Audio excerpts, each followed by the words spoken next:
Assalamualaikum warahmatullahi wabarakatuh. Halo semua, kembali lagi di channel Raider Manhwa. Kali ini Mimin akan melanjutkan sebuah komik yang berjudul Balas Dendam Sang Pembunuh Bayangan. Dan apabila kalian masih bingung dengan alur ceritanya, kalian bisa cek deskripsi atau langsung saja menuju playlist yang ada di halaman channel ini untuk memulainya dari part 1. Tanpa basa-basi lebih jauh, mari kita masuk di part 18.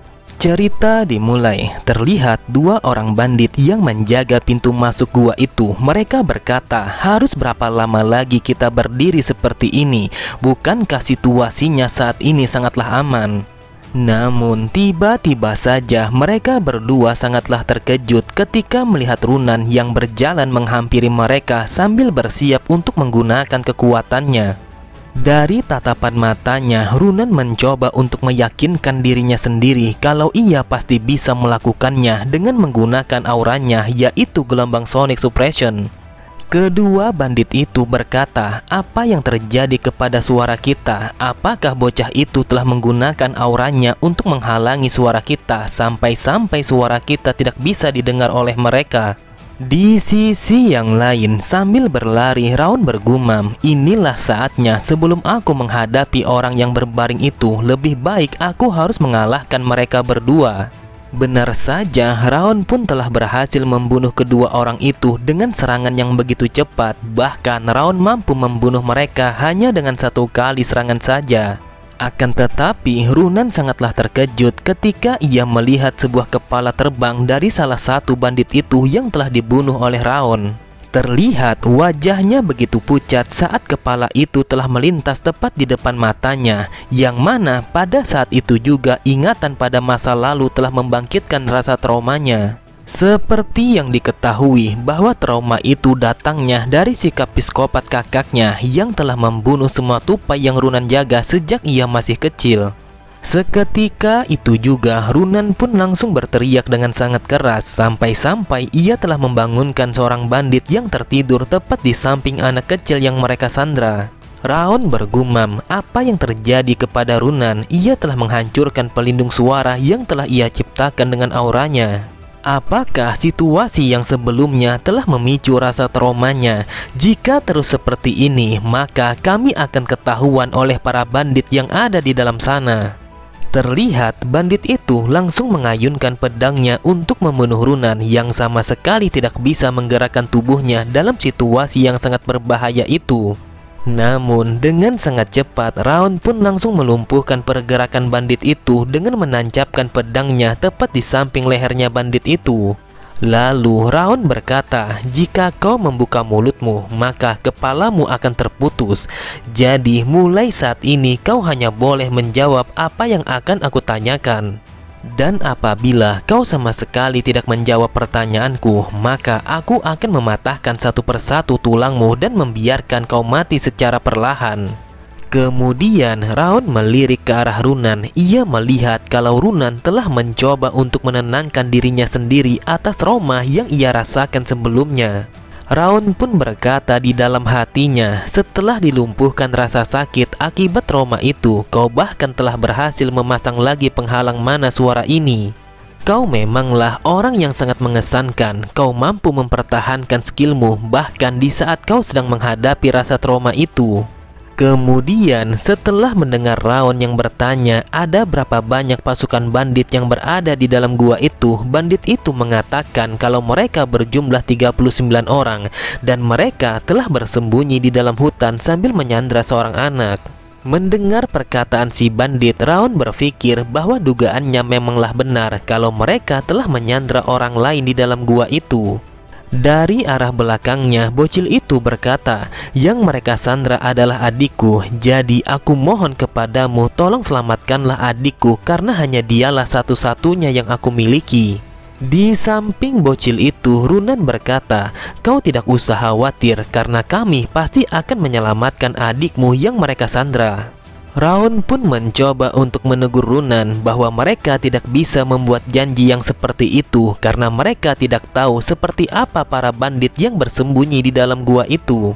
Kita memang ditugaskan untuk menghadapi para bandit, akan tetapi untuk menyelamatkan seorang sandera dengan aman, maka kita harus membutuhkan banyak orang.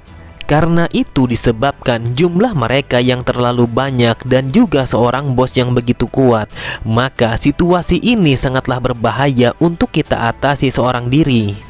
Runan pun berkata kepada Raon, apakah mereka harus meniup peluit yang diberikan oleh Reimer dan meminta bantuan untuk menghadapi para bandit. Setelah mendapatkan izin dari Raon, Runan pun langsung meniup peluit itu dengan sangat kuat, meskipun peluit itu hanya mampu didengar oleh orang yang sangat terlatih. Di dalam hatinya Raon berkata, aku sama sekali tidak bisa mendengarkan suaranya meskipun sumber suara itu berada di dekatku. Aku yakin kalau Reimer memberikan benda itu pastinya memiliki sebuah alasan. Namun tiba-tiba saja mereka berdua sangatlah terkejut ketika mendengar bahwa salah satu dari para bandit telah mengetahui bahwa peluit tidak terdengar telah bergema di luar gua mereka. Apa yang terjadi? Bagaimana bisa salah satu dari mereka telah memiliki naluri yang begitu tajam? Aku bahkan sama sekali tidak bisa mendengarnya meskipun aku berada di sampingnya. Terlihat Raon mencoba untuk menghentikan langkah kaki para bandit dengan menjadikan salah satu dari bandit itu sebagai sandranya agar mereka tidak melangkah lebih jauh dari mulut gua itu. Sang pemimpin berkata, dasar bocah sialan, berani sekali kau datang ke tempat ini tanpa rasa takut sedikit pun. Bahkan kau telah membuat keributan pada wilayah kami. Jadi katakan kepadaku siapa yang baru saja kau panggil dengan peluit tidak terdengar itu. Dengan santainya Raon berkata, siapa yang aku panggil bukanlah urusanmu. Yang aku inginkan hanyalah bernegosiasi untuk pertukaran para sandera. Jadi serahkan anak itu kepadaku dan aku akan melepaskan bajingan ini sebagai pertukaran yang sepadan. Mendengar perkataan Raon, sang pemimpin langsung tertawa terbahak-bahak. Ia berkata, aku sama sekali tidak peduli meskipun bocah itu telah mati. Lagi pula dia sama sekali tidak memiliki sebuah nilai jika disandingkan dengan anak itu. Sepertinya kau ingin melihat kalau kepala anak ini akan terpisah dari tubuhnya. Jadi turunkan saja senjatamu sekarang juga, karena ini bukanlah sebuah permainan. Dengan tatapan mata yang tajam Raon berkata, sangat disayangkan bahwa kau sama sekali tidak menerima apa yang aku tawarkan dengan baik. Kemudian Raon meminta kepada Runan untuk memalingkan pandangannya dan juga memintanya untuk menunggu sampai Raon memberikan sebuah tanda. Lalu tanpa ampun sedikit pun, secara perlahan Raon langsung menarik bilah pedangnya untuk memotong leher bandit itu sehingga membuatnya langsung mati seketika. Sontak mereka semua sangatlah terkejut karena bocah semuda itu tidak bermain-main dengan perkataannya kalau ia akan membunuh sandranya apabila mereka tidak mau menyerahkan anak itu. Mereka berkata, dasar bajingan, apa yang telah kau lakukan? Berani sekali kau melakukan hal yang seperti itu kepada kami. Tidak hanya sampai di situ saja, setelah membunuh bandit itu, Raon juga langsung melemparkan pedangnya dengan begitu kuat. Dan orang yang ia tuju adalah seorang bandit yang telah menjaga anak kecil itu, sehingga membuatnya langsung mati dengan darah yang bersimbah di tubuhnya. Karena para bandit telah lengah, Raon pun memerintahkan kepada Runan untuk membuat sebuah kabut dengan menggunakan kekuatan auranya. Seketika itu juga, tepat di hadapan mereka semua, sebuah kabut yang begitu tebal telah muncul begitu saja tepat di hadapan mereka semua. Karena pandangan mereka tidak mampu untuk memperhatikan di sekitarnya, Raon pun menggunakan kesempatan itu untuk berlari dan menyelamatkan seorang anak yang mereka sandra. Lalu setelah mendapatkan anak itu yang sudah tidak sadarkan diri, Raon pun langsung bergegas untuk pergi meninggalkan tempat itu. Mengetahui kalau sandranya telah menghilang, dengan kesalnya mereka berkata, dasar bajingan, bocah itu telah melarikan diri bersama sandranya. Apabila kita menemukan bocah itu, maka kita akan langsung membunuhnya. Beberapa saat kemudian, Raon berkata, membiarkan para bandit berkeliaran begitu saja akan membuat desa semakin berbahaya. Meskipun mereka sangatlah banyak, akan tetapi sepertinya kita harus melawan mereka semua. Namun Runan melihat bahwa tangan Raon telah terluka setelah bertarung dan menyelamatkan anak kecil itu. Runan bertanya apakah Raon baik-baik saja. Raon pun berkata, "Kau tidak usah mengkhawatirkanku. Jadi aku akan meminta kepadamu jagalah kedua anak ini, karena aku akan mengurus para bajingan itu."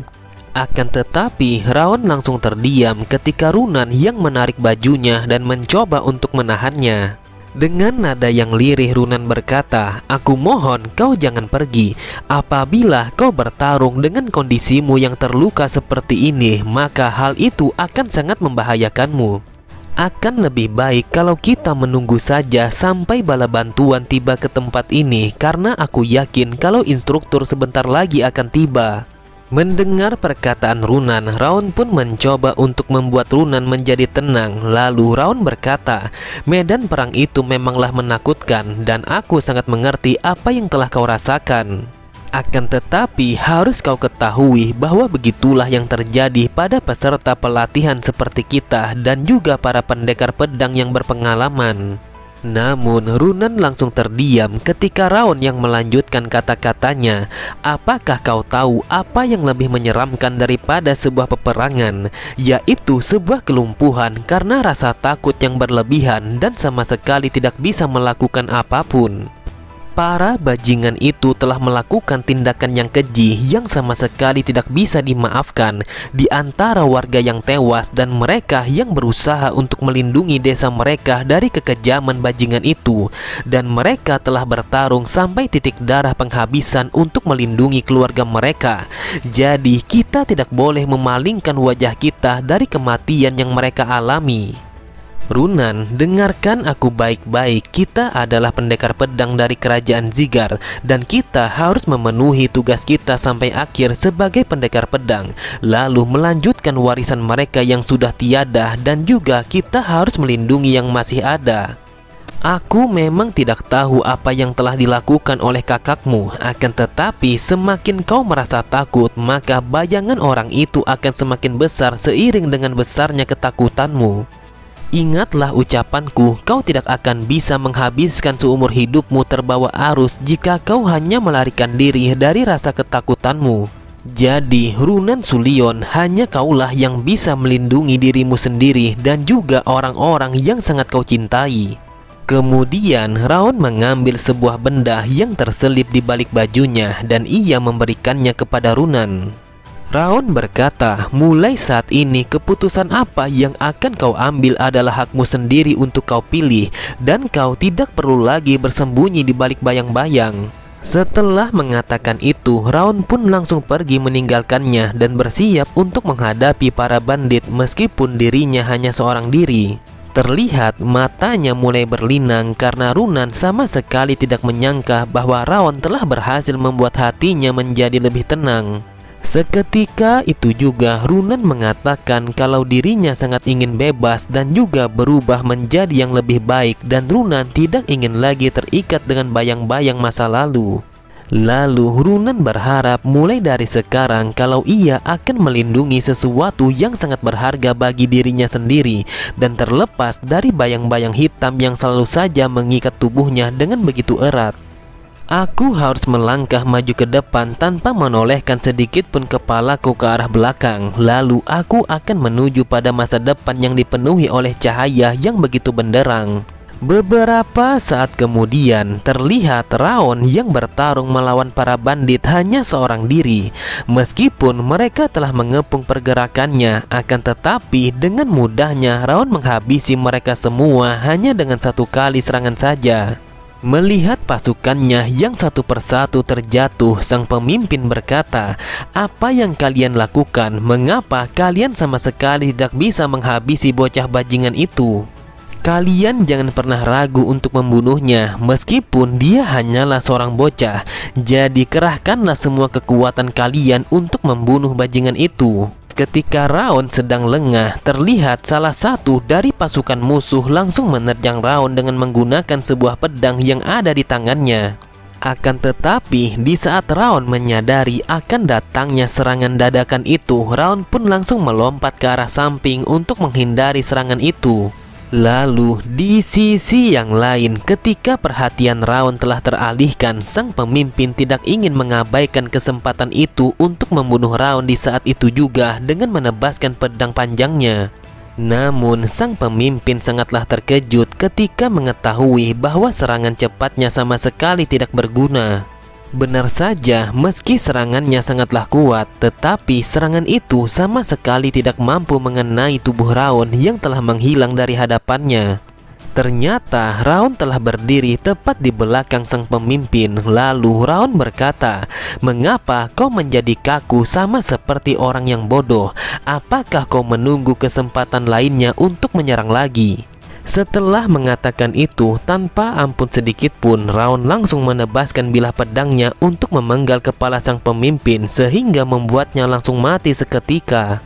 Terlihat semua orang yang tersisa dari pasukan musuh sangatlah ketakutan. Mereka berpikir apakah benar kalau bocah sepertinya hanya seorang peserta pelatihan.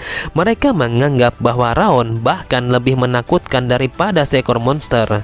Kemudian Raon berkata, "Lebih baik kalian menyerah saja karena pemimpin kalian telah mati di tanganku. Jadi tidak ada kesempatan bagi kalian untuk bisa melawanku." Namun tiba-tiba saja sebuah serangan telah datang kepadanya. Meski Raon telah berhasil menghalaunya, akan tetapi tetap saja serangan itu telah mengejutkannya. Lalu orang yang menyerang Raon berkata, "Ini sangatlah konyol. Apakah masuk di akal kalau anak semuda dia telah mampu mengalahkan kita? Jujur saja, kita hanya akan mempermalukan diri kita sendiri jika kita memasuki aliansi utara selatan dengan situasi dan kondisi yang seperti ini."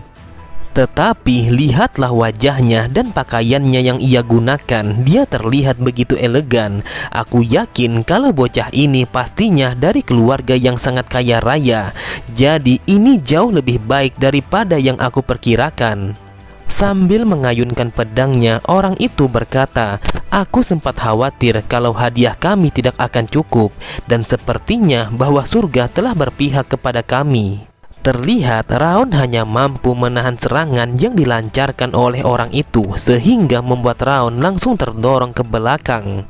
Sambil menahan tekanan itu, Raon bergumam, apakah orang ini yang memimpin pasukan harimau salju karena dia sangat ahli dalam bertarung dengan menggunakan pedang. Namun tiba-tiba saja dari luar gua itu Raon mendengar bahwa pasukan musuh telah menemukan Runan dan juga kedua bocah yang telah mereka selamatkan. Benar saja, dari arah luar gua itu Runan mencoba sebisa mungkin untuk melawan pasukan bandit yang telah menemukan keberadaan mereka.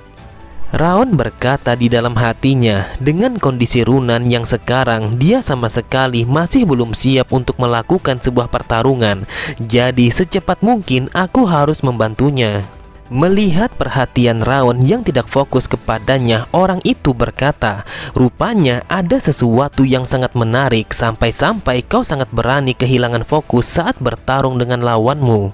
Sambil tertawa terbahak-bahak, orang itu melanjutkan kata-katanya, "Apakah kau mau kalau pertarungan ini akan kita buat menjadi semakin menarik?"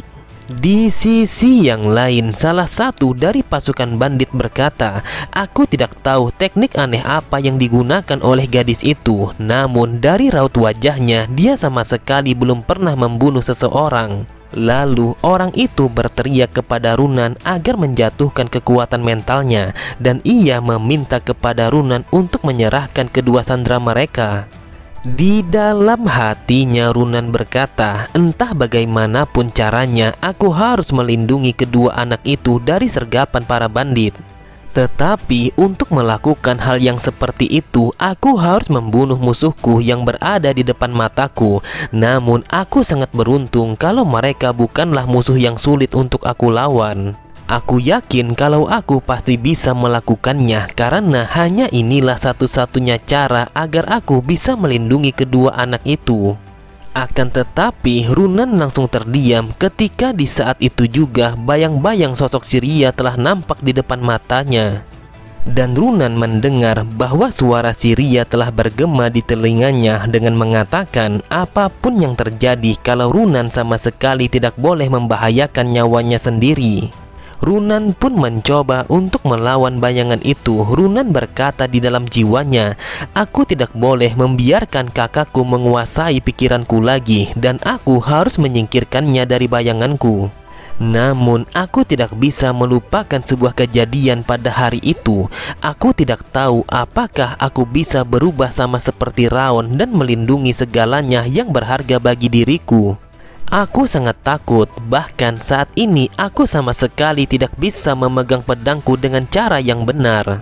Selama ini aku selalu gagal untuk melindungi apapun yang aku punya. Jadi bagaimana caranya agar aku bisa melakukannya? Kemudian secara perlahan Runan mendengar bahwa Raon telah berulang kali memanggil namanya untuk menyadarkannya dari lamunan bayang-bayang. Sambil tersenyum Raon berkata, lakukanlah sebisa mungkin, aku yakin kalau kau bisa melindungi mereka, bahkan sesuatu yang sangat berharga yang pantas untuk kau lindungi. Dari tatapan matanya, Runan melihat kalau Raon telah menjulurkan tangannya dengan begitu hangat agar Runan bisa terlepas dari dekapan bayangan itu. Runan mendengar bahwa Raon mengatakan kalau dia sama sekali tidak perlu mengkhawatirkan sesuatu yang tidak perlu dikhawatirkan, dan Runan harus mengikutinya untuk menuju kepada cahaya kekuatan yang abadi. Benar saja, seketika itu juga Runan langsung bersiap dengan pedangnya yang telah terselimuti oleh auranya. Runan berkata di dalam dirinya, aku harus berterima kasih kepada Raon karena Raon telah memberikanku sebuah keberanian dan juga kekuatan untuk melawan rasa traumaku. Oke semua, cukup sampai di sini dulu pembahasan alur cerita kita. Sampai jumpa di video selanjutnya. Wassalamualaikum warahmatullahi wabarakatuh.